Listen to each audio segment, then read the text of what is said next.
ಕಷ್ಟದ ಸಮಯದಲ್ಲಿ ನಗುವುದು ಸುಲಭವಲ್ಲ. ಸ್ವರ್ಣಮಂದಿರದಲ್ಲಿ ನಟ ದರ್ಶನ್ ಪತ್ನಿ. ಹೌದು, ನಟ ದರ್ಶನ್ ಅವರು ಚಿತ್ರದುರ್ಗದ ರೇಣುಕಾಸ್ವಾಮಿ ಕೊಲೆ ಪ್ರಕರಣದಲ್ಲಿ ಜೈಲು ಸೇರಿದ್ದಾರೆ. ದರ್ಶನ್ ಪತ್ನಿ ವಿಜಯಲಕ್ಷ್ಮಿ ಅವರು ಅನೇಕ ದೇಗುಲಗಳಿಗೆ ಭೇಟಿ ನೀಡುತ್ತಿದ್ದಾರೆ. ಪತಿಯನ್ನ ಜೈಲಿನಿಂದ ಹೊರತರಲು ಈ ಗಟ್ಟಿಗಿತ್ತಿ ವಿಜಯಲಕ್ಷ್ಮಿ ಮಾಡುತ್ತಿರುವ ಪೂಜೆ ಪುನಸ್ಕಾರ, ದೇವರ ದರ್ಶನ, ಹೋಮ ಹವನಗಳು ಒಂದೊಂದಲ್ಲ.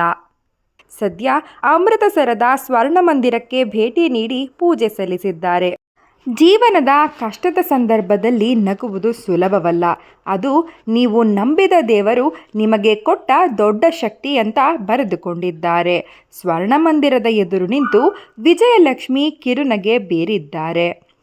ಮಂದಿರದ ಸುತ್ತ ಇರುವ ಅಮೃತ ಸರೋವರದ ಹೆಸರಿನ ನೀರಿನ ಕೊಳದ ಪರಿಸರವನ್ನು ವಿಜಯಲಕ್ಷ್ಮಿ ಆನಂದಿಸಿದ್ದಾರೆ. ಅವರ ಚಿತ್ರಗಳಿಗೆ ನಟ ದರ್ಶನ್ ಅಭಿಮಾನಿಗಳು ಮೆಚ್ಚುಗೆಯನ್ನು ವ್ಯಕ್ತಪಡಿಸಿದ್ದಾರೆ.